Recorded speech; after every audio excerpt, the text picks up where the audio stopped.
So what's up guys, welcome sa ating channel Kabulik TV. So ang topic natin today ay paano ba malaman ang isang mauri na manok o Texas na manok. So bali ito ang ating gagamitin para ituro sa inyo kung paano nga ba malaman. Ito dito Texas, mestizo lang to. So ito lang gagamitin natin para mas madali nyo maintindihan. So guys, simulan na natin. So bali nga pala, ito yung ating 5 times winner na ganador. Hindi na natin ito may laban kasi nabalda yung pakpak niya nung huling laban niya. So ginanador na lang natin. So yun, simulan na natin guys para hindi tayo mainip. So bali simulan natin sa ulo at saka sa balahibo ng manok. So paano malaman ng isang mauri na manok? Sa ulo ng manok, kapag may palong, malalaman mo kagad pag mauri ang manok kapag yung palong niya, di ba ito? Yung ilalim na to, yung ilalim niya hindi man nakadikit ganun sa ulo ng manok, lagi yan nakataas. Yun ang unang nakikita kapag mauri ang manok. So sa balahibo naman, balahibo ng manok. So ang balahibo niya, hindi yan matigas, malalambot yan. Kalimitan sa mga mauuri na manok.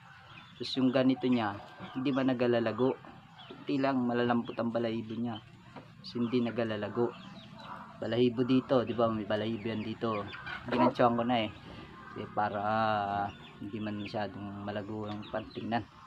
So yung ganito dapat, hindi man malago ang balahibo. Halos yung balahibo niya nakadikit sa katawan ng manok. Kadikit ganun. So ayun. Paano na natin yun. So bali sa katawan naman, malalaman mo kapag ang katawan niya is malapad yung ganto niya malapad, tapos maliit ang puwet, malapad to na maliit ang puwet. Tapos yung ilalim ng katawan niya, ito pitso na to. Pag hinawakan mo siya hanggang sa sipit-sipitan, yung dalawang nakaganon dito, abot yung buto niya, halos magdikit dun sa dalawang nakaganon. Yun, madali yun. Talaga mauri yung manok. Sa hita naman, sa katawan, sa hita. Ang katawan ng manok, malaki kaysa sa hita. Yun ang mga mauri na manok. Malalaki ang katawan nila, maliliit ang hita, paa. Tapos, pag sa Tagalog kasi, malalaki ang hita ng manok. Tapos, ang katawan nila maninipis. Pag Texas kasi, malalapad yung gato nila, mga dip-dip. Mapait yung gatong mapuwit. So ayun, so sa tahid naman, yan tahid, basta sa aking experience lang sa mga ako mga manok dati, mamanok talaga ako dati. Tumigil ako kasi pumapasok ako dati, hirap ng gitnati. Sa tahid ng manok, malalaman mo agad kapag mauri yan. Hindi man mababa ang tayo ng tahid, kalimitan matataas yan kapag mauuri ang manok. Tahid, mataas ang tayo. So ayun, kalimitan pati mga high station sila, mga labas ang hita, labas ang paa. Yung sukat ng hita nila at yung paa halos magparehas.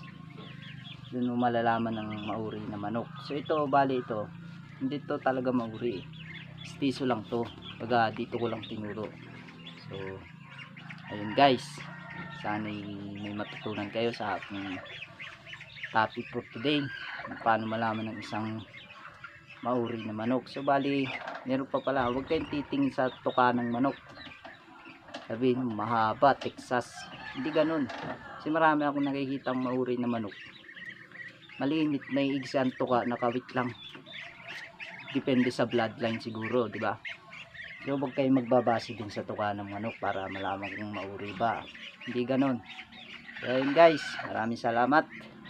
Sa susunod na video, subscribe kayo, bell button para updated kayo lagi sa aking video i-upload. So yun guys, maraming salamat.